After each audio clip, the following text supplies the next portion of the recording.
Bapak-bapak dan sekalian, kita berikan kesempatan kepada Ustaz kita untuk menyampaikan materi yang pada hari ini, dan mohon sekali lagi diperhatikan dengan sesama serta mengikuti tata tertib yang telah dibacakan tadi dan mempersiapkan pertanyaan secara tertulis untuk nanti insya Allah dijawab oleh Ustaz kita. Assalamualaikum warahmatullahi wabarakatuh. Innal hamdalillah nahmaduhu wa nasta'inuhu wa nastaghfiruh wa na'udzu billahi min shururi anfusina wa min sayyiati a'malina. Man yahdihillahu fala mudilla lahu wa man yudlil fala hadiya lahu. Asyhadu an la ilaha illallah wahdahu la syarika lahu وأشهد أن محمدًا عبده ورسوله. يا أيها الذين آمنوا اتقوا الله حق تقاته ولا تموتن إلا وأنتم مسلمون. يا أيها الناس اتقوا ربكم الذي خلقكم من نفس واحدة وخلق منها زوجها وبث منهما رجالًا كثيرا ونساء واتقوا الله الذي تساءلون به والأرحام إن الله كان عليكم رقيبًا. يا أيها الذين آمنوا اتقوا الله وقولوا قولا سديدا يصلح لكم أعمالكم ويغفر لكم ذنوبكم ومن يطع الله ورسوله فقد فاز فوزا عظيما.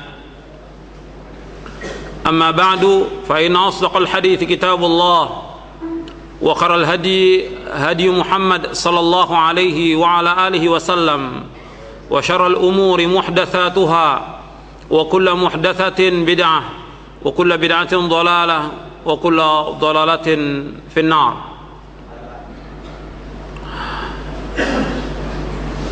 Ma'asyiral muslimin rahimakumullah, kepada Bapak dan saudara sekalian yang dimuliakan oleh Allah, kepada para dai, para ulama, para muballigh, para ustadz yang dimuliakan oleh Allah SWT. Alhamdulillah, kita bersyukur kepada Allah Subhanahu wa taala pada hari ini tanggal 13 Rabiul Akhir 1429 Hijriah atau tanggal 19 April 2008, kita berkumpul di tempat ini yang pertama dalam rangka kita mempererat ukhuwah kita sebagai muslim, sebagai dai.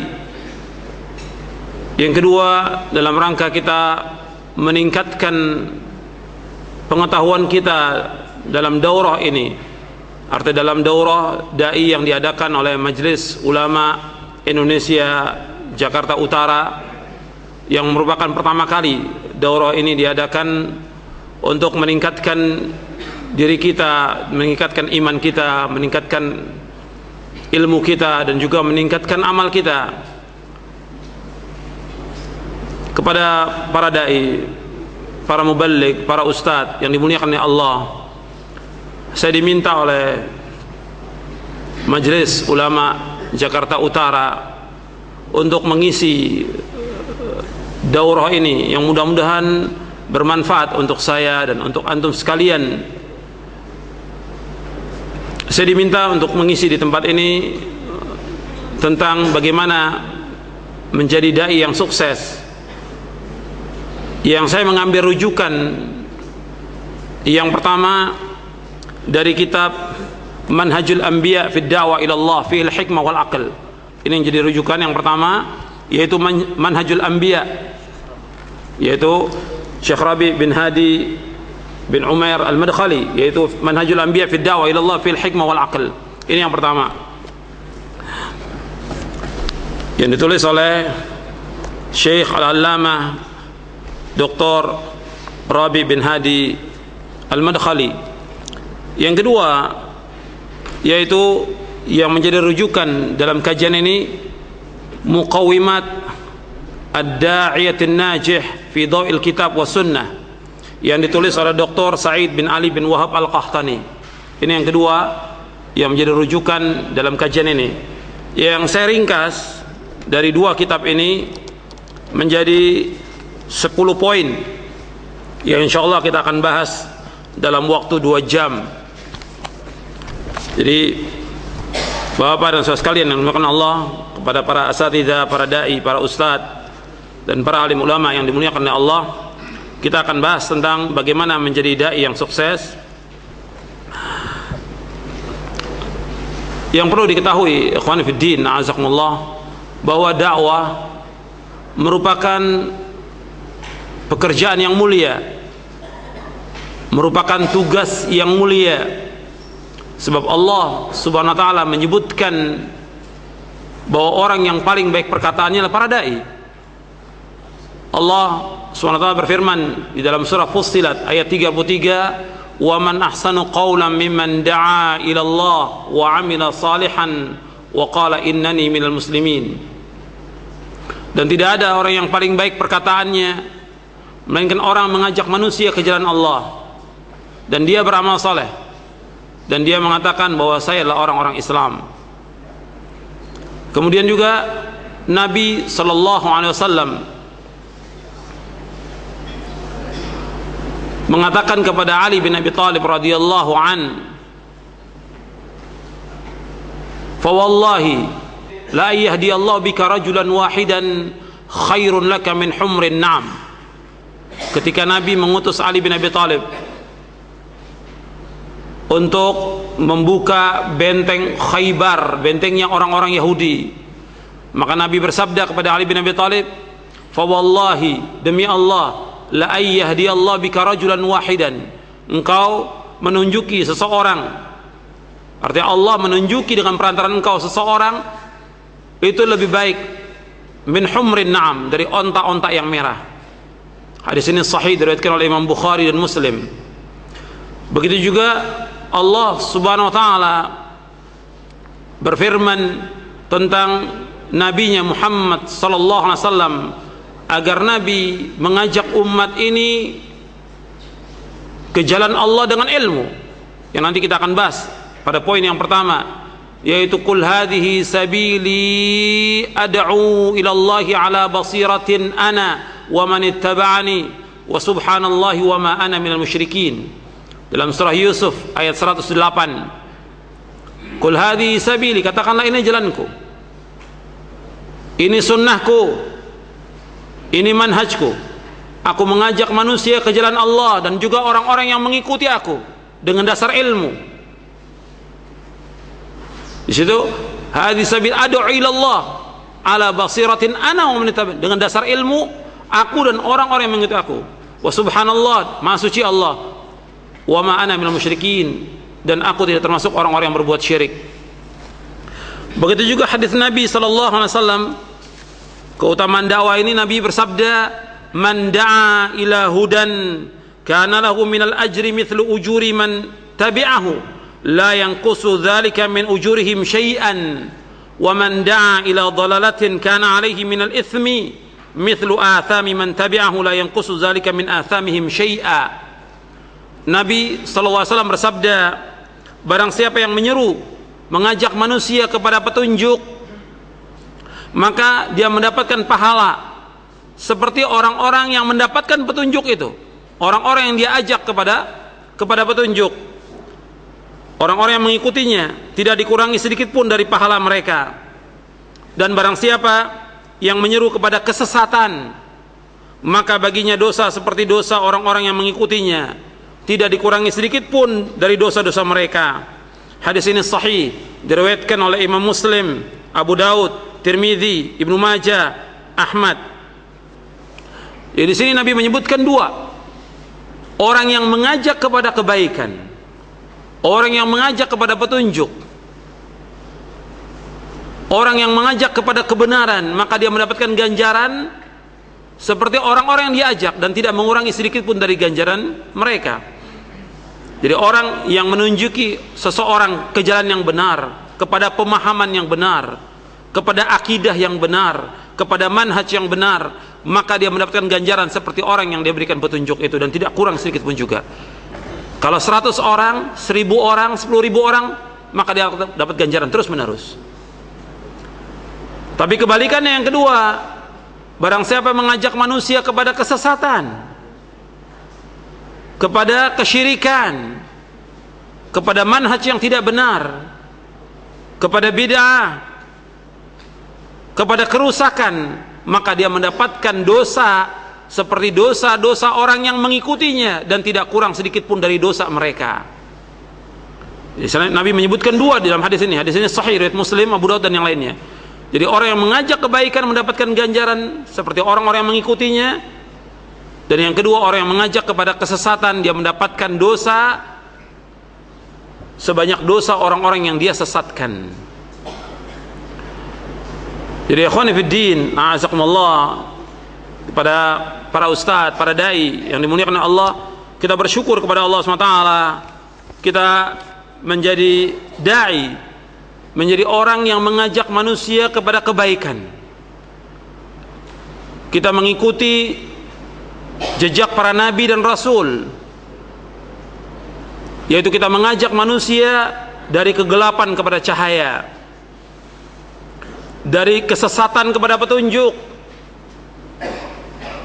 dari kesyirikan kepada tauhid, dari bid'ah kepada sunnah. Kita harus ajak manusia ini mengikuti jalan yang telah ditempuh oleh Rasulullah sallallahu alaihi wasallam. Dan Rasulullah sallallahu alaihi wasallam sudah menjelaskan kepada manusia bagaimana menempuh jalan hidup ini, sudah jelas, tidak ada satupun yang disembunyikan oleh beliau. Karena itu Allah Subhanahu wa taala berfirman pada waktu Nabi di Arafah, "Al-yauma akmaltu lakum dinakum wa atmamtu 'alaikum ni'mati wa raditu lakum al-Islam madina." Pada hari ini aku telah sempurnakan bagimu agamamu, aku telah cukupkan nikmatku atasmu, dan aku ridho Islam menjadi agama bagimu. Sempurna agama Islam ini, sudah dijelaskan. Makanya kita para dai, kewajiban kita mengajak umat ini kepada kebaikan. Sudah jelas Islam ini semuanya. Makanya kita harus mempunyai kriteria bagaimana supaya dakwah kita ini sukses. Apa sih ketentuan-ketentuan yang disebutkan oleh para ulama dengan dasar Al-Quran, dengan dasar sunnah Nabi Sallallahu Alaihi Wasallam, menurut pemahaman para sahabat, bagaimana supaya umat ini selamat dan kita menjadi orang yang sukses, dan kita tidak dituntut oleh Allah SWT pada hari kiamat dengan sebab kesalahan atau keliruan kita, atau dengan sebab kita menyesatkan umat. Na'udzubillah. Justru kita, dengan kita memberikan petunjuk kepada umat ini, kita akan terus mendapatkan ganjaran. Makanya kita harus tahu kriterianya dan syaratnya. Sebelum saya menyebutkan tentang kriteria atau tentang syarat bagaimana menjadi dai yang sukses, saya akan jelaskan dulu tentang definisi dakwah. Kita seorang dai harus tahu apa yang dimaksud dengan dakwah. Sebagaimana sering saya tanyakan kepada kaum muslimin, kalau kita orang Islam, apa sih definisi Islam? Islam menurut penjelasan para ulama yaitu al-istislamu lillahi bitauhid wal inqiyadu lahu bitta'ah wal bara'atu minasyirki wa ahli. Yang dikatakan Islam itu yaitu menyerah diri kepada Allah dengan tauhid, tunduk patuh kepadanya dengan ketaatan, dan berlepas diri dari kesyirikan dan orang-orang yang berbuat syirik.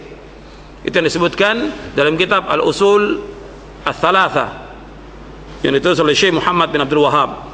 Sekarang definisi dakwah.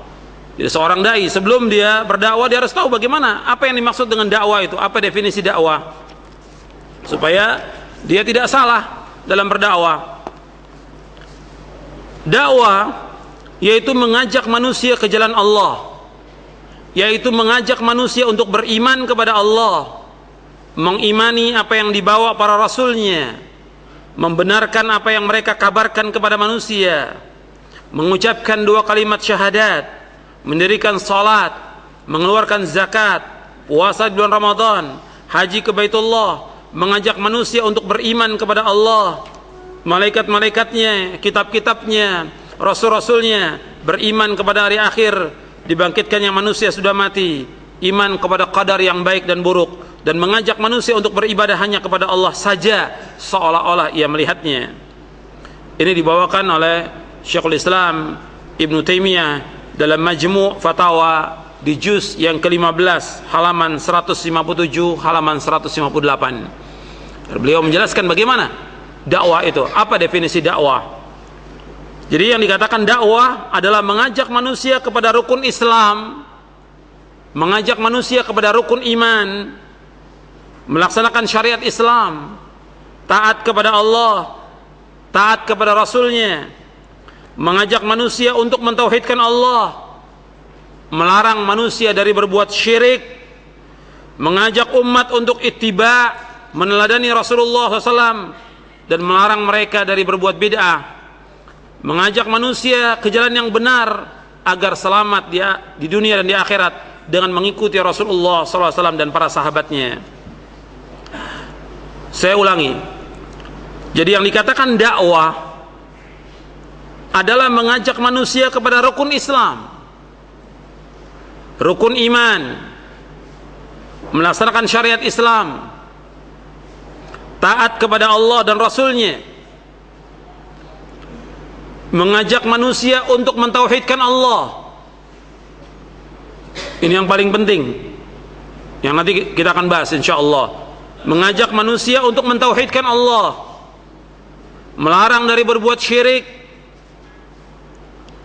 mengajak umat untuk ittiba', meneladani Rasulullah sallallahu alaihi wasallam, melarang dari berbuat bid'ah, mengajak manusia ke jalan yang benar agar selamat di dunia dan di akhirat dengan mengikuti sunnah Rasulullah sallallahu alaihi wasallam dan para sahabatnya. Jadi ikhwan fiddin, a'azakumullah, ini yang dikatakan dakwah. Jadi dakwah itu betul-betul kita menjelaskan kepada umat tentang rukun Islam, dan kita harus tahu tentang rukun Islam, tentang syahadat, tentang maknanya, tentang rukunnya, tentang syaratnya, tentang konsekuensi syahadat itu. Begitu juga tentang salat, zakat, puasa, haji, harus jelas dijelaskan kepada umat dengan detail supaya mereka faham apa sih Islam itu. Rukun Islam harus jelaskan kepada mereka, karena Islam dibangun di atas 5 perkara. Dan kemarin tanggal 6 sudah saya sampaikan rukun yang pertama, syahadat, di masjid ini, di Masjid Jakarta Islamic Center, yang pertama. Nanti akan berlanjut dengan yang kedua, ketiga, terus sampai yang kelima. Kemudian juga tentang rukun iman, kita harus ajarkan kepada umat tentang rukun iman. Iman kepada Allah, iman kepada malaikatnya, iman kepada kitab-kitab, iman kepada rasul-rasul, iman kepada yaumul akhir, dan iman kepada qada dan qadar baik dan buruk.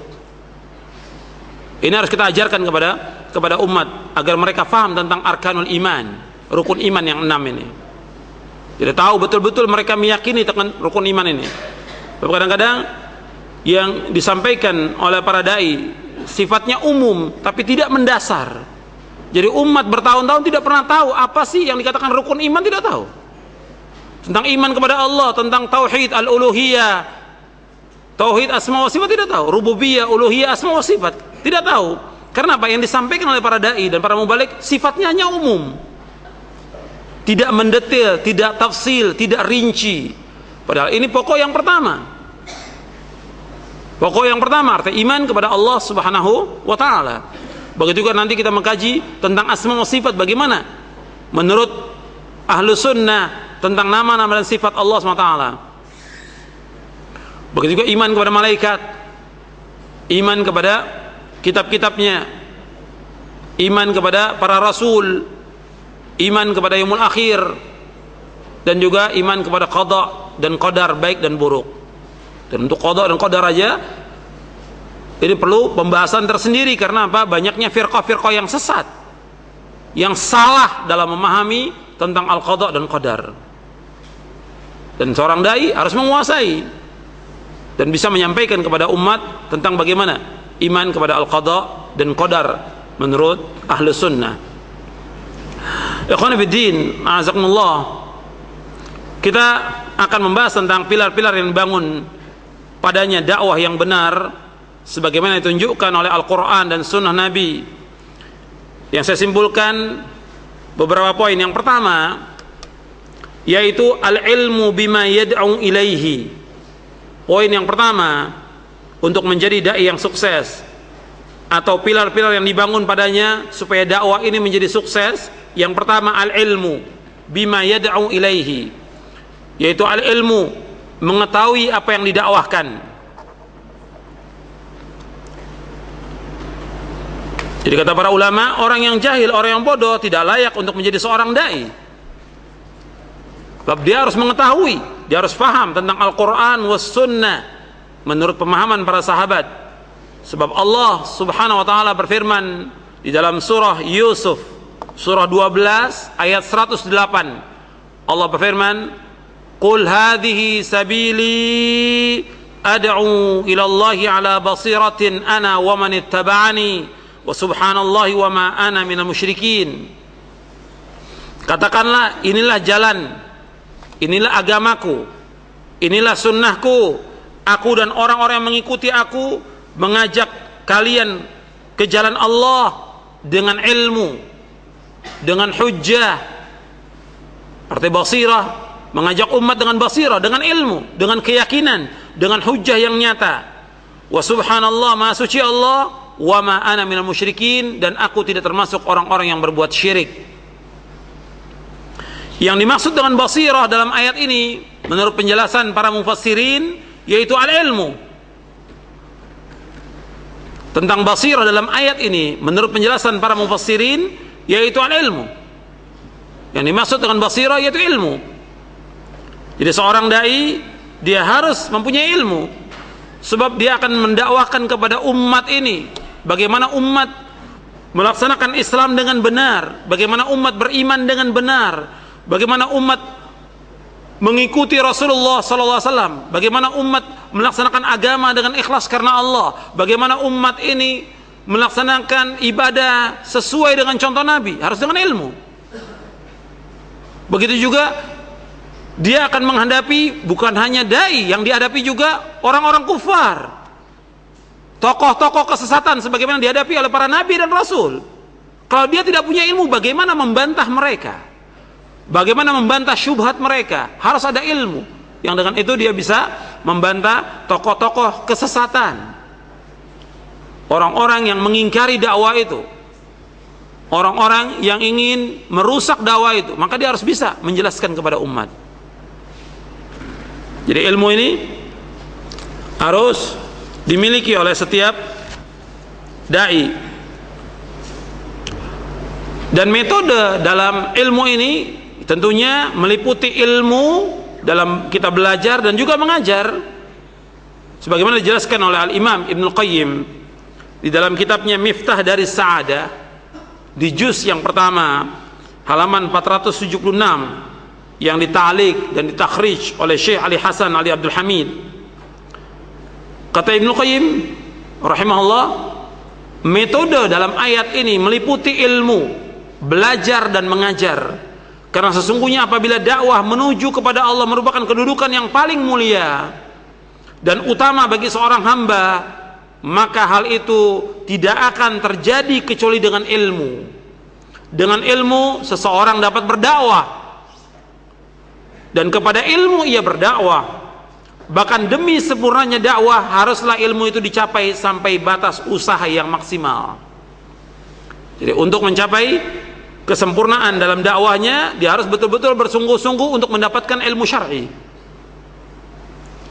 Jadi syarat seseorang berdakwah harus berilmu, dan dia faham tentang ilmu syar'i, yang dengan itu ia dapat mengajak umat kepada agama Islam yang benar. Jadi metode ilmiah ini dibangun di atas 3 dasar. Yang pertama al-ilmu.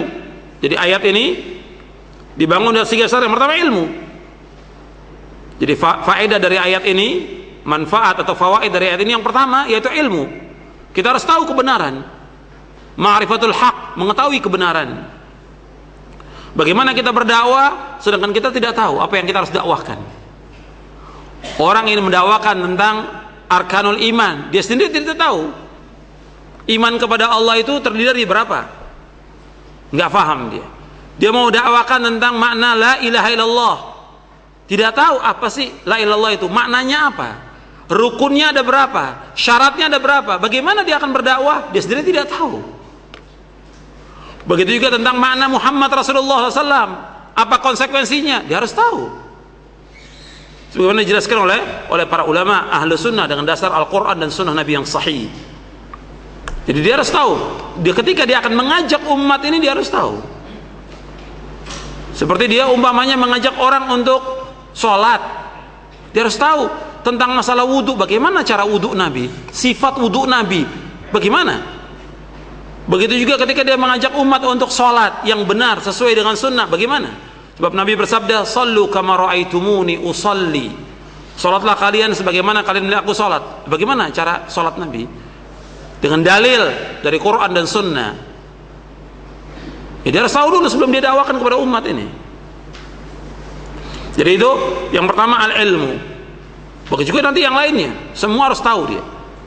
Begitu juga tentang masalah puasa, masalah haji, sebab Nabi mengatakan, "Litakhudhu anni manasikakum." Hendaklah kalian mengambil tata cara manasik haji kalian dari aku, dari Rasulullah, bukan dari orang lain. Litakhudhu anni manasikakum. Hendaklah kalian mengambil tata cara manasik haji kalian dari aku, dari Rasulullah sallallahu alaihi wasallam. Sebagaimana kalau kita berdakwah juga, dakwah secara umum, kita selalu menyampaikan, kan seorang dai meskipun dia tidak tahu semua sampaikan, betul, tapi yang disampaikan dari mana? Dari Nabi, balighu anni walau ayah. Anni dari Rasulullah, bukan dari pendapat kita, bukan dari ra'yu kita, bukan hawa nafsu, bukan dari orang lain. Anni balighu anni walau ayah, sampaikan dariku, dari Rasulullah. Jadi dia harus tahu apa? Harus tahu Quran, harus tahu sunnah Nabi. Walau ayat, meskipun satu ayat. Hadis ini sahih dari Imam Bukhari. Jadi yang pertama ilmu, dia harus mengetahui. Yang kedua dakwah, dia harus mengajak umat ini ke jalan kebenaran, kepada keyakinan yang benar, kepada pemahaman yang benar. Ini fawaid yang kedua dari ayat ini, surah Yusuf ayat 108. Yang pertama tadi, dia harus mengetahui kebenaran, mempelajari kebenaran. Fawaid yang kedua, manfaat yang kedua dari ayat ini, yaitu kita harus mengajak umat kepada kebenaran, mengajak umat kepada pemahaman yang benar. Kita mengajak umat kepada manhaj yang benar, cara beragama yang benar, yang telah dilaksanakan oleh Rasulullah SAW dan para sahabatnya. Kita harus tahu bagaimana cara beragama yang benar, bukan kita melihat cara yang kita lakukan atau yang dilakukan oleh orang banyak, atau yang dilakukan oleh tokoh-tokoh tertentu. Tidak. Bagaimana Rasulullah mencontohkan dalam kita beribadah kepada Allah Subhanahu wa taala. Jadi kita harus mengajak, berdakwah ini mengajak umat kepada kebenaran, kepada pemahaman yang benar. Berarti kita harus tahu tentang pemahaman yang benar. Karena apa? Karena di dalam Islam ini Rasulullah sallallahu alaihi wasallam sudah menjelaskan, Rasulullah yang menjelaskan, As-Sadiqul Masduq, bahwa umat ini akan terpecah menjadi berapa golongan? 73. Rasulullah yang bersabda demikian, As-Sadiqul Masduq, "Sataftariqu ummati ala 73 firqah, kulluha fin nari illa wahidah." Umatku akan terpecah menjadi 73 golongan, 72 masuk neraka, satu yang masuk surga. Dan hadis ini sahih, diriwayatkan oleh Imam Abu Daud, Tirmidzi dan yang lainnya dengan sanad yang sahih, dan disahihkan oleh para ulama ahli hadis. Jadi kita harus tahu, karena umat ini terpecah dan Nabi sudah menyebutkan demikian, umat ini akan berpecah, maka kita harus tahu pemahaman yang benar. Jadi kita mengajak umat, berdakwah ini mengajak umat kepada pemahaman yang benar, kepada keyakinan yang benar, ke jalan yang benar. Kita tidak mau sampai umat ini sesat, sebab kita akan menanggung dosanya, seperti yang tadi saya sebutkan dalam hadis yang sahih yang diriwayatkan oleh Imam Muslim dan lainnya. Kemudian yang ketiga, fawaid yang ketiga dari ayat ini, yaitu teguh dan istiqomah di atas kebenaran. Jadi kita harus sabat, istiqomah di atas kebenaran. Kalau sudah tahu kebenaran, kita mengajak umat kepada kebenaran, maka kita harus istiqomah di atas jalan kebenaran. Dan godaan ini banyak sekali, godaannya banyak sekali, ya, fitnah syahwat, fitnah syubuhat, dan fitnah yang lain.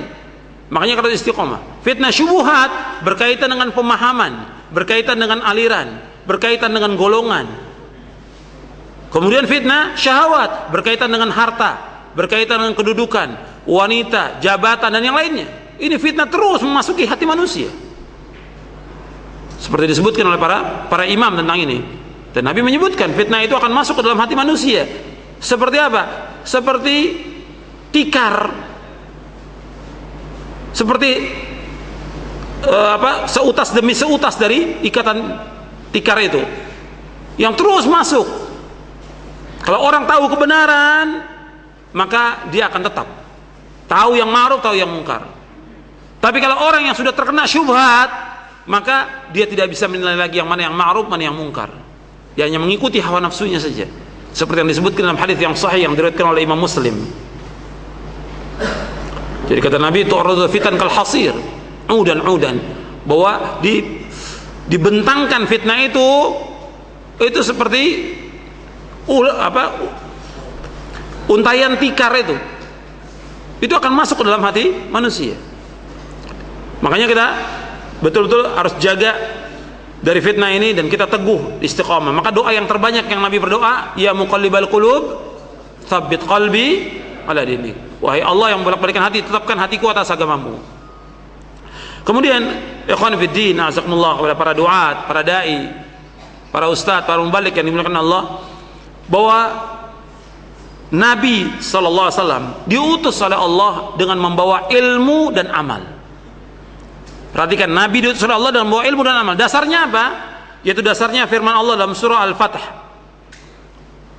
Allah berfirman dalam surah Al-Fatah ayat 28, huwallazi arsala rasulahu bil huda wa dinil haqq liyudhhirahu 'ala ad-dini kullihi wa kafa billahi syahida. Dan dialah Allah yang telah mengutus rasulnya dengan membawa petunjuk dan agama yang benar agar dimenangkan agama ini terhadap semua agama, dan cukuplah Allah sebagai saksi. Ayat ini terdapat dalam surah At-Taubah, terdapat dalam surah Al-Fatah, dan terdapat juga dalam surah As-Saff. Yang dimaksud dengan al-huda, petunjuk, itu ilmu yang bermanfaat, al-ilmu nafi'. Yang dimaksud dengan al-huda, petunjuk, al-ilmu nafi'. Dan yang dimaksud dengan dinul haq, agama yang benar, al-amal salih. Ini dijelaskan oleh Al-Imam Ibn Qayyim. Kemudian dijelaskan juga oleh Syekh Abdurrahman bin Nasir As-Sa'di dalam tafsirnya Taisir Karimur Rahman fi tafsir Kalamil Mannan. Kata beliau begini, bahwa Allah Subhanahu wa taala mengutus Nabi Muhammad SAW untuk menjelaskan kebenaran dari kebatilan, menjelaskan tentang nama-nama Allah dan sifat-sifatnya, perbuatan-perbuatannya, hukum-hukum dan berita yang datang darinya, memerintahkan semua yang bermanfaat untuk hati, ruh dan jasad. Beliau memerintahkan untuk mengikhlaskan ibadah semata-mata karena Allah, mencintainya, berakhlak dengan akhlak yang mulia, beramal saleh, beradab dengan adab yang bermanfaat. Beliau SAW melarang perbuatan syirik, perilaku dan akhlak yang buruk yang berbahaya untuk hati, badan, dunia dan akhirat. Ini disebutkan oleh Syekh Abdurrahman bin Nasir As-Sa'di rahimahullah dalam tafsirnya Taisir Karimur Rahman fi tafsir Kalamil Mannan, ketika menafsirkan ayat ini. Kemudian ikhwan fiddin, a'azakumullah, ilmu ini merupakan dasar sebelum kita beramal, sebelum kita berbuat, sebelum kita berkata, ilmu dulu. Jangan kita mempunyai pedoman yang penting kita dakwah, yang penting kita ceramah. Harus ada ilmu. Tidak boleh kita ceramah atau kita dakwah kalau kita tidak berilmu. Allah SWT dalam Al-Quran berfirman dalam surah Muhammad ayat 19, surah 47 ayat 19, fa'lam annahu la ilaha illallah. Fa'lam annahu la ilaha illallah. Hendaklah kamu mengetahui bahwa tidak ilah yang berhak diibadahkan hanya Allah. Apa kata Imam Bukhari? Imam Bukhari mengatakan dalam kitab sahihnya di Kitabul Ilmi, apa kata Imam Bukhari? Fabada'a bil ilmi qabla al qawli wal amal. Allah memulai dalam ayat ini bil ilmi, dengan ilmu, qabla al qawli wal amal, sebelum berkata dan sebelum berbuat. Jadi kita harus berilmu dulu, mensenjatai diri kita dengan ilmu sebelum kita berkata dan sebelum kita berbuat. Fabada'a, kata Imam Bukhari dalam sahihnya di Kitabul Ilmi di juz yang pertama, antum bisa lihat, fabada'a bil ilmi qabla al qawli wal amal. Allah memulai dalam ayat ini yaitu dengan ilmu, sebelum berkata dan sebelum berbuat. Kemudian ikhwan fillah, a'azakumullah. Nah, sekarang kita wajib untuk talabul ilmi. Nuntut ilmu wajib, dan kita sudah tahu dan mungkin antum sudah sering sampaikan bahwa talabul ilmi faridatun ala kulli muslimin. Menuntut ilmu itu wajib atas setiap muslim. Nah, sekarang kita juga harus menuntut ilmu. Bukan kalau sudah menjadi dai, menjadi mubaligh, menjadi ustadz, nggak perlu belajar lagi. Justru kita tambah terus untuk menuntut ilmu, tambah belajar kita talabul ilmi.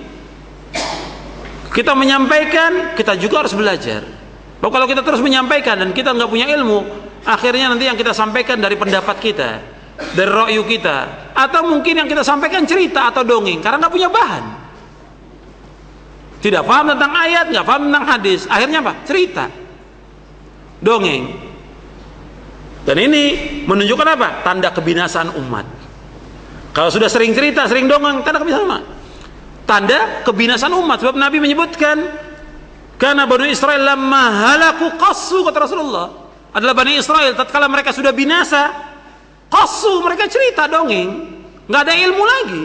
Dilupakan Taurat oleh mereka, ditinggalkan Taurat oleh mereka, yang ada dongeng. Begitu juga para dai, kalau dia tidak belajar, tidak sungguh-sungguh dalam talabul ilmi, yang disampaikan apa? Dongeng, cerita. Quran ditinggalkan karena nggak paham, karena nggak tahu tentang tafsirnya.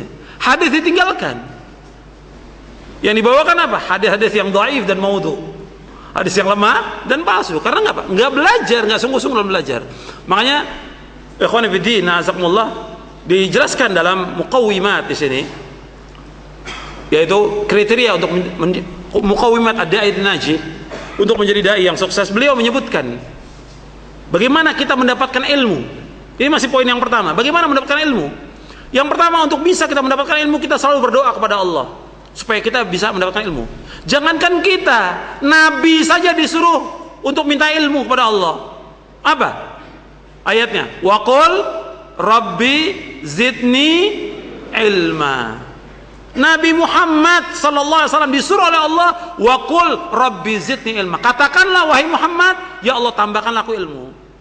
Kalau Nabi sallallahu alaihi wasallam disuruh oleh Allah minta tambahan ilmu, apalagi kita.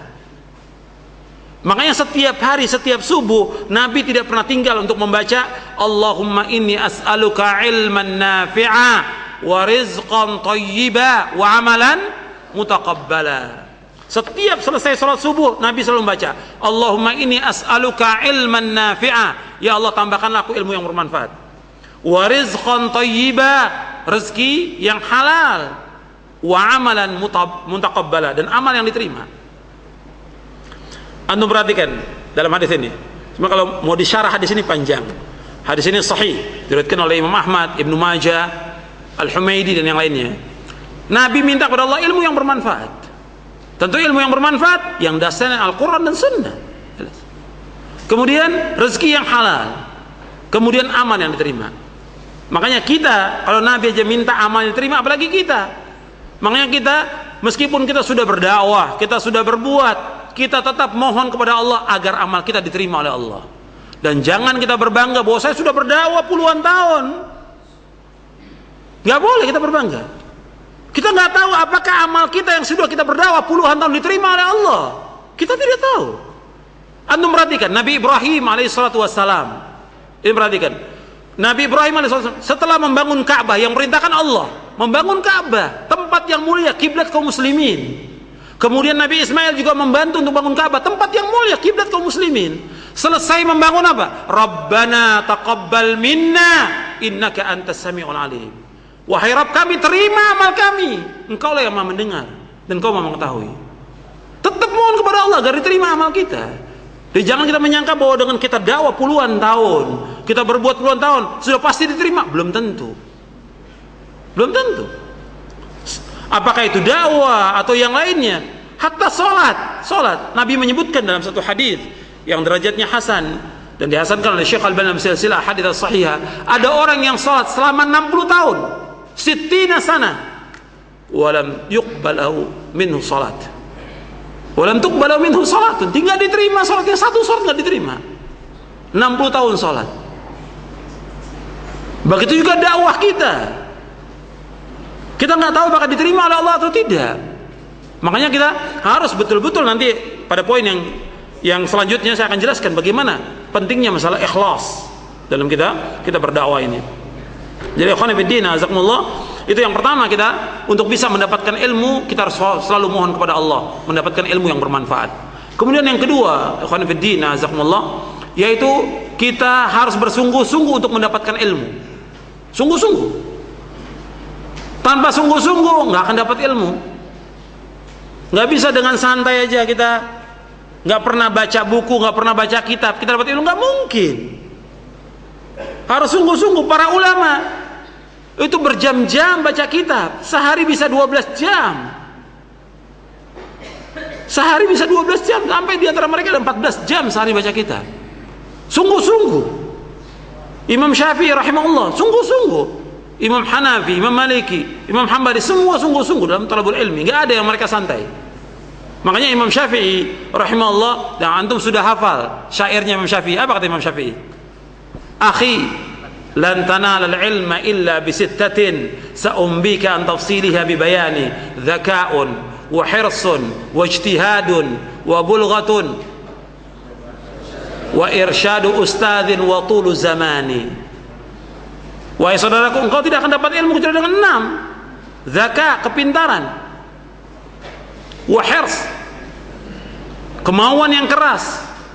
Wa ijtihad, kesungguhan, sungguh-sungguh. Kemudian bulgho, ada bekal.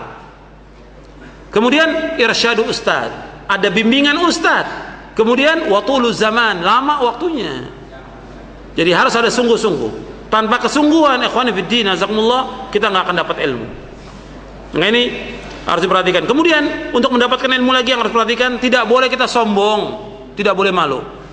Jangan merasa diri bahwa kita ustadz, dai, nggak perlu nuntut ilmu. Tetap kita wajib nuntut ilmu. Dan kita bertanya kepada yang lebih alim daripada kita. Sebab kalau malu, itu akan menghalangi kita. Sombong akan menghalangi kita dapat ilmu. Malu dan sombong menghalangi seseorang dari mendapatkan ilmu. Malu dan sombong itu akan menghalangi seseorang untuk mendapatkan ilmu. Maka itu diantaranya untuk bisa mendapatkan ilmu. Kemudian diantara yang pokok lagi yang untuk mendapatkan ilmu, jauhkan dosa dan maksiat. Jauhkan dosa dan maksiat, karena ini menghalangi ilmu, menghalangi diri kita dari ilmu yang bermanfaat. Sebagaimana Imam Syafi'i pernah mengeluh kepada gurunya Imam Waqi', syakautu ila waqi'in su'a hifdzi fa arsyadani ila tarkil ma'asi wa'lam anna al-ilma nurun wa nurullahi la yuhda lil 'asi. Aku mengadu kepada Imam Waqi' tentang jeleknya hafalanku. Kemudian apa Imam Waqi'? Nasihati, dibimbing bagaimana? Tarkil ma'asi, tinggalkan perbuatan dosa dan maksiat. Wa'lam annal ilma nurun, ketahui bahwa ilmu itu cahaya. Wa nurullahi la yuhda lil 'asi, dan cahaya Allah enggak akan diberikan kepada orang yang berbuat dosa dan maksiat. Makanya jauhkan perbuatan dosa dan maksiat, karena itu penghalang yang besar untuk mendapatkan ilmu yang bermanfaat. Apalagi kita sebagai seorang dai yang harus menjadi contoh. Kemudian sekarang kita masuk pada poin yang kedua. Itu yang pertama tentang ilmu, dan tentang ilmu ini nanti insyaallah antum akan dibagikan buku saya tentang panduan menuntut ilmu. Menuntut ilmu jamu surga. Itu disitu saya jabarkan bagaimana ilmu menurut penjelasan para ulama. Dalil-dalilnya saya sebutkan di situ, dari Quran, kemudian sunnah Nabi, perkataan para sahabat, perkataan tabi'in, tabi'ut tabi'in, dan yang lainnya tentang ilmu. Sekarang kita masuk yang kedua, yaitu al-amal bima yad'u ilaihi, yaitu merealisasikan apa yang didakwakan sehingga ia menjadi suri tauladan bagi umat. Itu yang kedua, al-amal bima yad'u ilaihi, merealisasikan apa yang didakwakannya sehingga ia akan menjadi suri tauladan. Jadi seorang dai dia harus mengamalkan apa yang dia dakwahkan, sebagaimana Nabi Syuaib alaihi salatu wassalam, dia berkata kepada kaumnya, sebagaimana Allah berfirman dalam surah Hud ayat 88, wa ma uridu an ukhalifakum ila ma anhaakum an in uridu ila al-islaha mastata'tu wa ma taufiqi illa billah alaihi tawakkaltu wa ilaihi unib. Dan aku tidak ingin menyalahi dengan mengerjakan apa yang aku larang. Aku tidak ingin menyalahi kalian, yaitu melanggar apa yang aku larang. Aku tidak bermaksud kecuali mendatangkan perbaikan menurut kesanggupanku, dan tidaklah taufik melainkan kepada Allah. Artinya tidak ada taufik kecuali dari Allah SWT, dan kepadanya aku tawakal dan kepadanya aku taubat. Begitu juga Allah berfirman, yang antum sudah hafal ayatnya, dalam surah Shaf ayat 2 dan 3, ya ayyuhalladzina amanu lima taquluna ma la taf'alun kabura maqtan 'inda Allah an taqulu ma la taf'alun. Wahai orang-orang yang beriman, mengapa kamu mengatakan sesuatu yang tidak kamu kerjakan? Jadi Allah sangat benci jika kamu mengatakan apa-apa yang kamu tidak kerjakan. Allah sangat murka. Jadi seorang dai, seorang ustaz, seorang muballigh, dia harus berusaha untuk mengamalkan apa yang dia dakwahkan. Sebab ini akan ditanya oleh Allah pada hari kiamat. Dia menjadi dai yang terbaik. Allah menyebutkan dalam Al-Quran, yang pertama tadi saya bawakan dalam surah Fussilat ayat 33, wa man ahsanu qawlan mimman da'a ila Allah wa 'amila salihan wa qala innani minal muslimin. Dan tidak ada orang yang paling baik perkataan melainkan orang yang mengajak manusia ke jalan Allah dan dia beramal saleh. Allah sebutkan bukan hanya mengajak manusia ke jalan Allah, da'a ila Allah, tapi wa 'amila salihan, dan dia mengamalkan amal saleh, dan dia mengatakan saya orang Islam. Jadi harus dia mengamalkan. Dan ikhwan fiddin, na'azakumullah, kita akan ditanya oleh Allah pada hari kiamat nanti tentang amal kita, apa yang kita lakukan. Sebagaimana hadis yang sahih yang diriwayatkan oleh Imam Tirmidzi dan juga Imam Ad-Darimi dari sahabat Abu Barzah Al-Aslami, Nabi bersabda, la tazulu qadama 'abdin yaumal qiyamati hatta yus'al an umrihi fima afna wa an ilmihi fima fa'ala wa an mali min aina iktasaba wa fima anfaqa wa an jismi fima abla. Rawahu Tirmidzi wa qala haditsun hasanun sahih. Nabi bersabda, tidaklah bergeser kedua kaki seorang hamba nanti pada hari kiamat melainkan akan ditanya oleh Allah tentang 4 perkara. Yang pertama ditanya oleh Allah tentang umurnya, dihabiskan buat apa umurnya. Yang kedua yaitu tentang ilmu, diamalkan atau tidak ilmu itu. Yang ketiga akan ditanya tentang harta, dari mana kita peroleh harta itu dan kemana kita habiskan. Dan yang keempat yaitu tentang capeknya, lelahnya kita, letihnya untuk apa? Apakah capeknya kita untuk mendakwakan Islam ini dengan benar sesuai dengan pemahaman para sahabat, atau kita capek lelah letih dalam melaksanakan perbuatan syirik dan bid'ah? Akan ditanya. Makanya Nabi dalam hadis yang lain, hadis yang tadi riwayat Darimi dan diriwayatkan juga oleh Imam Tirmidzi, dan Tirmidzi berkata hadis ini hasan sahih. Dalam hadis yang lain yang diriwayatkan oleh Imam Ahmad dan juga diriwayatkan oleh Imam Ibn Hibban, Nabi bersabda, dan hadis ini sahih, kata Nabi sallallahu alaihi wasallam, likulli amalin syirrah wa likulli syirratin fatrah, faman kana fatra ila sunnati faqad ihtada wa man kana ila ghairi faqad halak. Kata Nabi, likulli amalin syirrah, setiap amal itu ada masa-masa semangat, ada masa-masa lelah dan letihnya. Wa likulli syirratin fatrah, ketika semangat itu ada masa lelah dan letihnya. Faman kana fatratu ila sunnati faqad ihtada, barang siapa yang capek, lelah, letihnya untuk melaksanakan sunnahku, maka dia dapat petunjuk. Wa man kanat ila ghairi dzalik faqad halak, dan barang siapa selain dari itu, artinya bukan karena sunnah, karena syirik, bid'ah atau yang sia-sia, faqad halak, maka dia telah binasa. Hadis ini sahih, diriwayatkan oleh Imam Ahmad dan Ibn Hibban dalam sahihnya. Jadi masalah amal ini masalah yang penting. Karena itu Abdullah bin Mas'ud radhiyallahu an mengatakan, ta'allamu fa idza 'alimtum fa'malu. Belajarlah kalian, kalau kalian sudah tahu amalkan. Amal.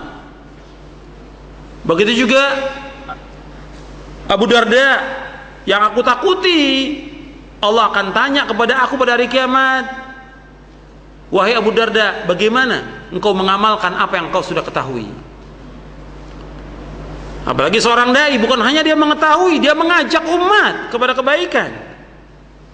Dia harus jadi contoh. Yang pertama contoh, dia untuk istrinya, untuk anaknya. Kemudian contoh untuk umat. Karena dia wajib menjaga dirinya dan keluarganya dari api neraka. Sebagaimana Allah berfirman, Ya ayyuhalladzina amanu qu anfusakum wa ahlikum nara wa quduha an-nas wal hijara 'alaiha malaikatun giladun shidad la ya'sunallaha ma amarhum wa yaf'aluna ma yu'marun. Wahai orang beriman, jagalah diri kamu dan keluarga kamu dari api neraka. Yang bakarannya yaitu manusia dan batu. Yang di atasnya adalah malaikat yang kejam dan bengis, yang tidak berbuat maksiat kepada Allah, dan mereka melaksanakan yang diperintahkan oleh Allah. Jadi waquduhan nas wal hijar, manusia dan batu bakaran itu. Makanya kita dibawakan ayat ini, kita berhati-hati jaga diri kita dan keluarga kita. Maka seorang dai yang wajib dia perhatikan jaga dirinya dan keluarganya, karena dia mas'ul amam Allah nanti. Kullukum ra'in wa kullukum mas'ulun an ra'iyati. Artinya setiap kita pemimpin dan kita akan ditanya tentang kepemimpinan kita. Maka kita mengajak umat, beban kita ini pertama keluarga. Sudah betul belum istri kita, anak kita? Kemudian kita mengajak umat. Kita akan dituntut. Kita laksanakan nggak apa yang kita dakwakan kepada umat ini? Bab al-amal. Islam ini agama amal. Bukan cerita, bukan dongeng, bukan teori. Agama Islam agama amal. Itu yang dilakukan oleh Rasulullah SAW dan para sahabatnya. Agama amal Islam ini. Makanya yang kedua yaitu al-amal. Jadi yang wajib-wajib kita berusaha untuk melaksanakannya, kemudian yang sunnah-sunnah pun kita berusaha untuk melaksanakannya. Dan itu mudah. Tidak ada satupun dalam agama Islam yang sulit, tidak ada. Semuanya mudah. Dan semua kita bisa melaksanakannya. Karena agama Islam agama yang mudah. Yang ketiga yaitu ikhlas. Penopang yang ketiga supaya kita bisa menjadi dai yang sukses yaitu ikhlas. Yang ini merupakan pokok daripada amal. Jadi al-ikhlas bi an takuna ad-da'wa liwajhillah. Ikhlas agar dakwah ini kita lakukan semata-mata karena Allah. Jadi kita menjadikan dakwah ini murni untuk mencari wajah Allah. Tidak ada unsur riya. Tidak ada unsur untuk mencari popularitas. Tidak ada unsur untuk mencari martabat, kedudukan. Tidak ada unsur untuk mencari uang. Tidak ada unsur untuk mencari ambisi dunia. Dan ingat, dakwah ini merupakan kewajiban kita para dai. Saya dan antum kewajiban untuk mengajak umat kepada jalan selamat, wajib. Allah memberikan sedikit ilmu kepada kita, yang sedikit ilmu yang ada pada kita dakwahkan. Jangan jadikan dakwah ini sebagai ma'isyah. Jangan jadikan dakwah sebagai mata pencarian. Karena antum perhatikan seluruh nabi-nabi dan rasul, seluruh nabi dan rasul semua mengatakan la as'alukum alaihi ajra, dan aku tidak minta kepada kalian ganjaran. Seluruh nabi dan rasul semuanya mengatakan aku tidak akan minta kepada kalian ganjaran. Sebagaimana juga Allah berfirman, antum perhatikan Nabi Nuh, nabi yang paling lama berdakwah 950 tahun. 950 tahun. Bagaimana Nabi Nuh mengatakan, wa ya qaumi la as'alukum alaihi mala in ajriya illa 'ala Allah. Wahai kaumku, aku tidak minta harta dari kamu sebagai imbalan atas dakwahku. Imbalanku hanya dari Allah SWT. Begitu juga Allah berfirman tentang Nabi Muhammad sallallahu alaihi wasallam dalam surah Al-Furqan ayat 57, "Qul ma as'alukum alaihi min ajrin illa man syaa'a yattakhidha ila rabbih sabila."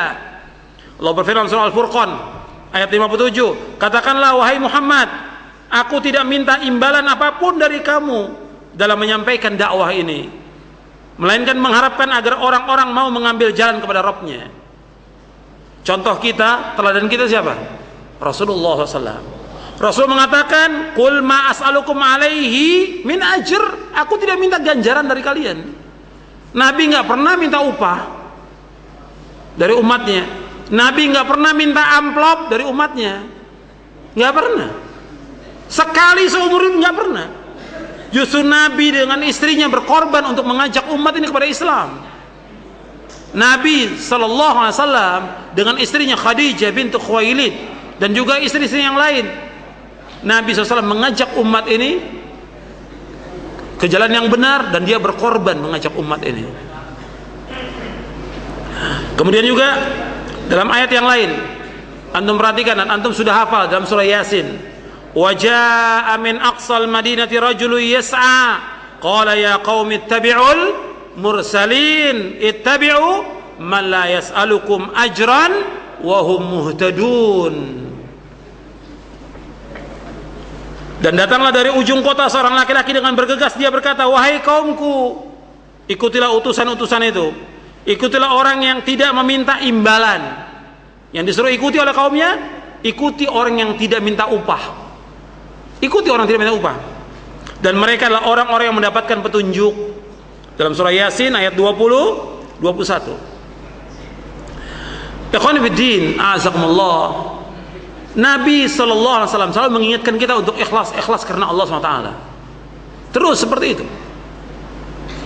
Dan sering Nabi sampaikan. Dan ayat-ayat ini banyak sekali yang saya sebutkan, diantaranya seperti banyak ayat yang lain lagi. Bahkan kita dalam thalabul ilmi saja nggak boleh mengharapkan sesuatu, apalagi dalam berdakwah, nuntut ilmu. Dalam hadis yang sahih Nabi bersabda, man ta'allama ilman mimma yubtagha bihi wajhullah la yata'allamuhu illa liyusiba bi 'aradan minad dunya lam yajid arfal jannati yaumal qiyamah. Nabi bersabda, barang siapa yang menuntut ilmu syar'i yang semestinya ia lakukan untuk mencari wajah Allah dengan ikhlas, namun ia tidak melakukannya melainkan untuk mencari keuntungan duniawi, maka ia tidak akan mendapatkan harumnya aroma surga pada hari kiamat. Saya ulangi, ikhwani fiddin, azakumullah, saya ulangi. Nabi bersabda, barang siapa yang menuntut ilmu syar'i yang semestinya ia lakukan untuk mencari wajah Allah dengan ikhlas, namun ia tidak melakukannya melainkan untuk mencari keuntungan duniawi, maka ia tidak akan mendapatkan harumnya aroma surga pada hari kiamat nanti. Hadis ini sahih, diriwayatkan oleh Imam Ahmad, Abu Daud, Ibnu Majah, Hakim, Ibnu Hibban, Al-Khatib Al-Baghdadi dalam kitabnya Iqtida'ul Ilmi Al-Amali, dan Ibnu Abdul Bar dalam kitabnya Jami' Bayanul Ilmi wa Fadli dari sahabat Abu Hurairah. Hadis ini sahih. Jadi disuruh kita untuk talabul ilmi, tidak mengharapkan dunia, ikhlas karena Allah. Dan anda perhatikan lagi dalam hadis yang sahih yang diriwayatkan oleh Imam Muslim dan yang lainnya, yang pertama kali neraka itu dipanaskan untuk 3 orang. Pertama kali neraka dipanaskan untuk 3 orang. Yang pertama siapa? Nabi menunjukkan pertama, yaitu orang yang nuntut ilmu, orang yang baca Quran. Ditanya oleh Allah, engkau nuntut ilmu, engkau baca Quran untuk apa?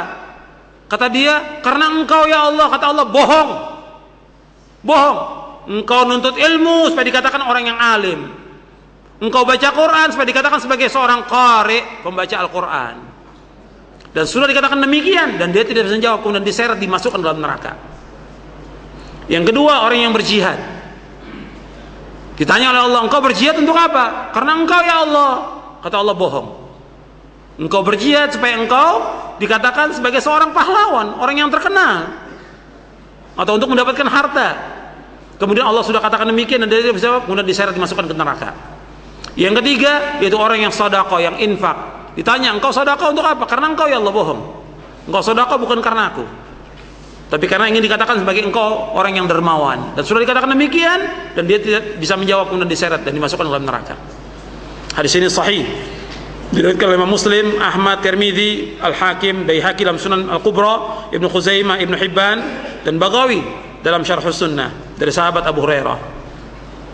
Jadi ini perhatikan bahwa pertama neraka dipanaskan, dan pertama kali manusia dihukum ini yaitu 3 orang. Itu rajulun ta'allama al-ilma wa 'allamahu wa qara'a al-Qur'an. Itu yang pertama. Dan hadis ini sahih. Jadi menunjukkan kita wajib berdakwah ini ikhlas semata-mata karena Allah SWT. Yang kita harapkan wajah Allah. Dan saya ajak untuk diri saya dan untuk antum sekalian, kita berpikir, kita berdakwah, mengajak umat ini ke jalan kebenaran, ganjarannya besar. Termasuk kalau kita sudah meninggal, yang tidak terputus apa? Kalau kita meninggal apa? Yang tidak terputus diantaranya apa? Ilmun yuntafa'u bihi. Nabi bersabda, idza matal insan inqata amalu illa min thalathin, shadaqatin jariyah, au ilmin yuntafa'u bi, aw waladun saleh yad'ulah. Jadi apabila seorang meninggal dunia, putus semuanya kecuali 3 yang tidak terputus, yang terus mengalir: sedekah jariyah, ilmu yang bermanfaat, kemudian apa? Anak yang saleh yang mendoakan dia. Jadi jangan kita mengharapkan dunia ini nggak ada arti apa-apa. Nabi bersabda, dunia ini lebih jelek daripada bangkai kambing. Lebih jelek daripada bangkai kambing. Nabi pernah melewati seekor kambing yang telinganya cacat. Kemudian siapa di antara kalian yang mau kambing ini? Kata sahabat, kalau seandainya masih hidup kambing ini, kami nggak akan mau. Karena apa? Cacat. Apalagi sudah dibangkai. Apa kata Nabi? Dunia ini lebih jelek daripada bangkai kambing. Dan hadis ini sahih. Riwayat Tirmidzi dan yang lainnya. Jadi kita dakwah ini semata karena Allah. Kita beramal, kita berdakwah karena Allah. Yang kita harapkan ganjaran di akhirat, bukan dunia. Dan ilmu yang kita sampaikan nggak bisa dibayar dengan apapun juga. Sering saya sampaikan, ilmu yang kita sampaikan kepada umat nggak bisa dibayar dengan apapun juga. Ilmu yang kita sampaikan, selama kita sampaikan yang benar, keyakinan yang benar, pemahaman yang benar, diamalkan oleh umat ini diamalkan oleh dirinya, oleh istrinya, oleh anaknya, oleh keluarganya, gak bisa dibayar apapun juga. Maka jangan mengharapkan sesuatu dari manusia. Ini prinsip yang diajarkan oleh Rasulullah SAW dan para sahabatnya. Mereka ketika Nabi membaiat para sahabat, apa baiatnya? La tas'alun nasa syai'a. Nabi membaiat sahabat, di antara baiat Nabi, la tas'alun nasa syai'a, jangan kamu minta sesuatu pada manusia. Jangan mengharapkan sesuatu dari manusia, mengharapkan hanya kepada Allah Subhanahu wa taala. Itu yang diajarkan oleh Rasulullah kepada para sahabatnya. Termasuk wasiat Rasulullah kepada Ibnu Abbas. Apa kata Rasulullah kepada Ibnu Abbas? Idza sa'alta fas'alillah wa idza sta'anta fasta'in billah. Apabila engkau minta kepada Allah. Apabila engkau minta tolong kepada Allah. Ini indah ajaran Islam ini. Sekarang bagaimana kalau kita harus berdakwah dengan uang? Bagaimana rakyat yang kecil? Bagaimana orang-orang miskin? Nggak mau datang dai-nya. Karena apa? Nggak ada amplopnya. Bagaimana kewajiban kita kepada umat? Wajib kita mendakwakan semata karena Allah. Di mana saja kita dipanggil datang. Karena orang ini membutuhkan dakwah kita. Yang dengan itu mudah-mudahan kita dan mereka masuk surga. Itu yang kita harapkan. Jadi ini pokok yang ketiga tentang masalah ikhlas. Saya akan melanjutkan dari apa yang sudah saya sampaikan. Kita sudah masuk poin yang ketiga. Sekarang kita masuk poin yang keempat. Yang keempat yaitu al-bada'atu bil ahammi fal aham. Yang keempat al-bada'atu bil ahammi fal aham, yaitu mengawali dari hal yang paling penting kemudian kepada yang penting. Jadi dalam dakwah itu kita harus memulai dari yang paling penting. Apa yang harus kita mulai dalam dakwah? Jadi nggak mesti semua yang kita ketahui kita sampaikan kepada umat. Apa yang paling penting, apa yang paling pokok, itu yang harus kita mulai. Jadi pertama kali yang didakwakan adalah upaya perbaikan akidah. Jadi yang pertama kali didakwakan upaya perbaikan akidah dengan memerintahkan mengikhlaskan ibadah semata-mata karena Allah, melarang mereka dari perbuatan syirik.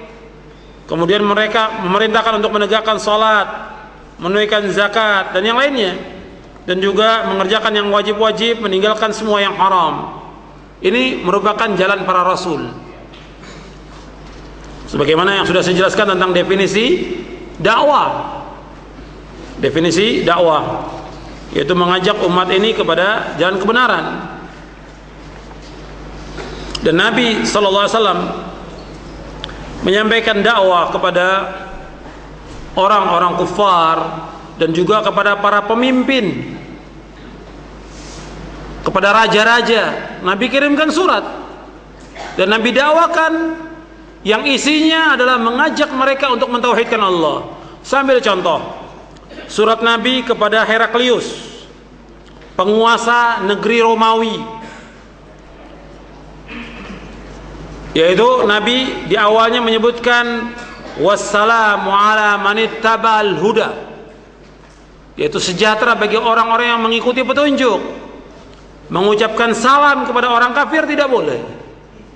Mengucapkan salam assalamualaikum kepada orang kafir tidak boleh. Tapi menyebutkan di sini Nabi menyebutkan wassalamu ala manittaba'al huda. Sejahtera atas orang-orang yang mengikuti petunjuk. Kemudian apa kata Nabi? Fa inni ad'uka bidiayatil Islam aslim taslam yu'tikallahu ajraka marratain fa in tawallaita fa inna 'alaika itsmal arisiyyin.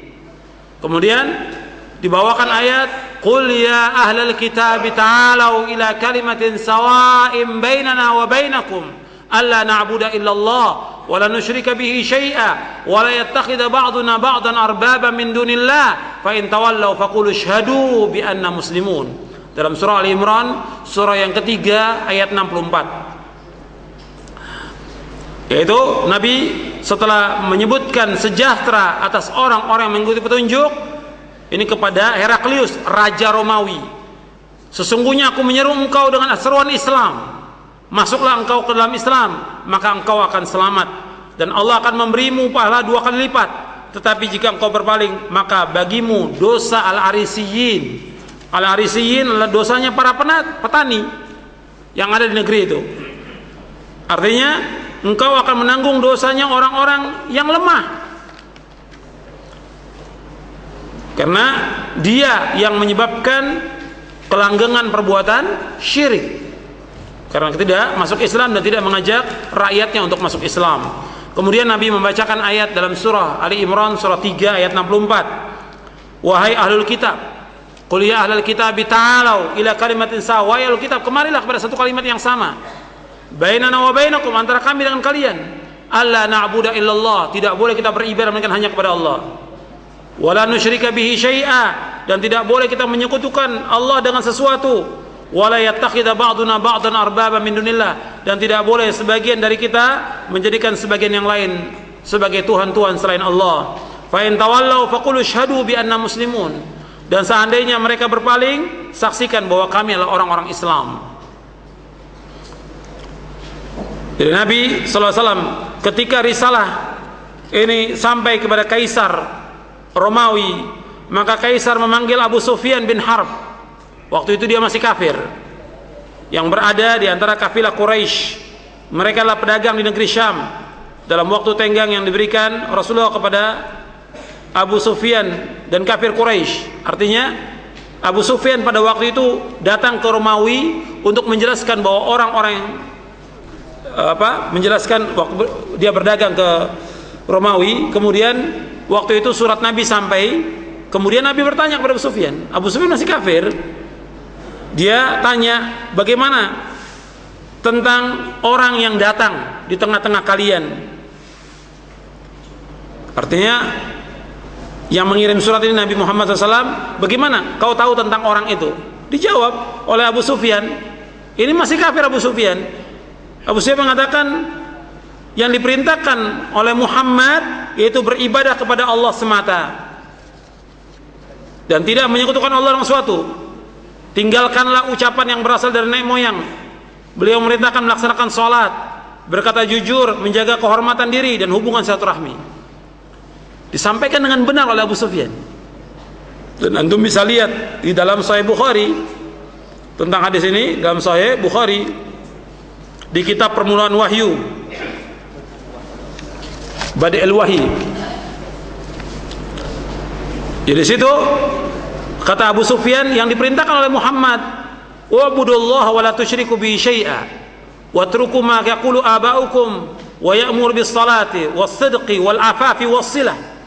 Hendaklah beribadah hanya kepada Allah saja. Tidak boleh menyekutukan Allah dengan sesuatu. Tinggalkan apa yang diucapkan oleh bapak-bapak kalian. Menyuruh untuk salat, berlaku jujur, berkata jujur, kemudian menjaga kehormatan diri dan menyambung silaturahmi. Kemudian ikhwan fillah, azakumullah, ini yang didakwakan oleh Nabi. Pertama kali yaitu u'budullah wa la tusyriku bihi syai'a. Sebagaimana Allah berfirman, wa'budullaha wa la tusyriku bihi syai'a. Beribadahkan kepada Allah dan jangan kalian menyekutukan Allah dengan sesuatu. Jadi dakwah yang dikatakan dakwah itu yang paling pokok, yang paling asas, mengajak umat ini untuk mentauhidkan Allah, menjauhkan syirik. Itu yang paling asas. ajak umat ini untuk mentauhidkan Allah dan menjauhkan segala macam perbuatan syirik. Dan Nabi SAW ketika mengutus Mu'ad bin Jabal ke Yaman, Nabi bersabda, innaka ta'ti qauman min ahlil kitab falyakun awwala ma tad'u ilaihi syahadatu an la ilaha illallah wa fi riwayatin ila ay yuwahhidullah wa anni rasulullah fa inhum ata'uka lidzalik fa akhbirhum anna Allah farada 'alaihim 5 salawatin fi kulli yawmin wa laylatin fa inhum ata'uka lidzalik fa akhbirhum anna Allah farada 'alaihim sadaqatan tu'khadhu min aghniyaihim faturaddu 'ala fuqaraihim فإنهم أطاعوك لذلك فإياك وقرائم أموالهم واتق دعوة المظلوم فإنه ليس بينه وبين الله حجاب. Kata Nabi kepada Mu'ad bin Jabal ketika Nabi mengutus ke negeri Yaman, sungguh engkau akan mendatangi satu kaum dari ahlul kitab, maka jadikanlah seruan yang pertama, dakwah yang pertama yang kau sampaikan kepada mereka agar mereka bersaksi tiada ilah yang berhak diibadahi melainkan hanya Allah. Dalam riwayat yang lain agar mereka mentauhidkan Allah. Dalam riwayat yang lain agar mereka beribadah hanya kepada Allah saja. Dan aku adalah Rasulullah. Dan apabila mereka mentaatimu dalam urusan tersebut, maka kabarkanlah kepada mereka bahwa Allah mewajibkan salat yang 5 waktu dalam sehari semalam. Jika mereka mentaatimu dalam urusan itu, maka kabarkanlah kepada mereka bahwa Allah telah mewajibkan zakat kepada mereka yang diambil dari orang-orang kaya di antara mereka dan disalurkan kepada orang-orang fakir di antara mereka. Jika mereka telah mentaatimu dalam urusan itu, maka hati-hatilah engkau dengan harta mereka yang mulia. Dan takutlah dari doa orang yang dizalimi, karena sungguhnya tidak ada hijab penghalang antara doa itu dengan Allah SWT. Hadis ini sahih diriwayatkan oleh Imam Bukhari, Muslim dan yang lainnya. Di dalam hadis ini antum perhatikan, yang pertama kali diajak umat ini, kalau dia orang kafir suruh mengucapkan 2 kalimat syahadat. Kalau dia muslimin tetap diajak apa? Untuk mentauhidkan Allah. Diajak mereka untuk beribadah hanya kepada Allah SWT. Diajak untuk mentauhidkan Allah SWT. Kemudian yang kedua, disuruh mereka untuk salat. Tentunya salat bukan sekedar salat, diperhatikan soal waktunya, diperhatikan soal kaifiatnya, diperhatikan soal khusyuk dan tumaninahnya, diperhatikan soal berjamaahnya. Kemudian setelah itu sampaikan tentang masalah zakat. Setelah itu dijelaskan oleh Nabi, hati-hati tentang harta mereka yang mulia. Maksudnya dulu mengambil harta itu zakat, apakah itu onta atau sapi atau kambing, itu ada di antara kambing yang dicintai oleh si pemilik, atau onta yang dicintai oleh si pemilik, atau sapi yang dicintai, maka jangan kamu ambil dari zakat itu. Kamu ambil yang dia serahkan, jangan kamu ambil yang dia cintai. Makanya disebutkan, hendaklah kamu iyyaka wa qara'ima amwalihim, hati-hati jangan kamu ambil harta dia yang terhormat. Sebagaimana kalau kita masuk ke rumah orang, kita pun nggak boleh duduk sembarangan, nggak boleh duduk di tempat kemuliaan. Umpamanya ada bangku 5, kursi 5, ada satu kursi yang si tuan rumah biasa duduk tempat itu, maka nggak boleh kita duduk, kata Rasulullah. Sampai kita dipersilakan, fadhol duduk di tempat ini. Kalau nggak boleh. Masuk ke rumah orang, lihat di mana saya duduk, tanya kepada sahibul bait, di mana saya duduk. Kalau disuruh duduk tempat itu, kita duduk tempat itu. Kalau duduk tempatnya dia, kita duduk. Kalau tidak diizinkan kita mau duduk tempatnya dia, tidak boleh. Wala taqud ala takrimati, kata Rasulullah. Begitu juga masalah harta yang kita ambil dalam zakat ini. Kemudian Nabi mengatakan lagi, hati-hati doanya orang yang dizolimi, karena tidak ada hijab, tidak ada penghalang. Termasuk doanya orang fajir yang jahat. Kalau ada orang yang jahat, langsung kita pukul saja dia, kita ambil hartanya. Kalau dia berdoa, makbul doanya. Kata Nabi, wattaqi da'watal mazlum fa innahu laisa bainahu wa bainallahi hijabun. Bahkan dalam riwayat yang lain, wa in kana fajiran. Dalam riwayat yang lain, wa in kana kafiran, meskipun kafir. Enggak boleh kita menzalimi orang. Enggak boleh. Hadisnya semuanya sahih riwayatnya tentang itu. Jadi enggak boleh kita berbuat zalim.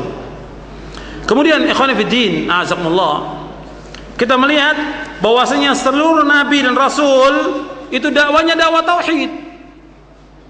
Yang paling penting kita dakwakan kepada umat itu tauhid. Bagaimana mereka mengikhlaskan ibadah semata-mata karena Allah, tidak karena yang lain.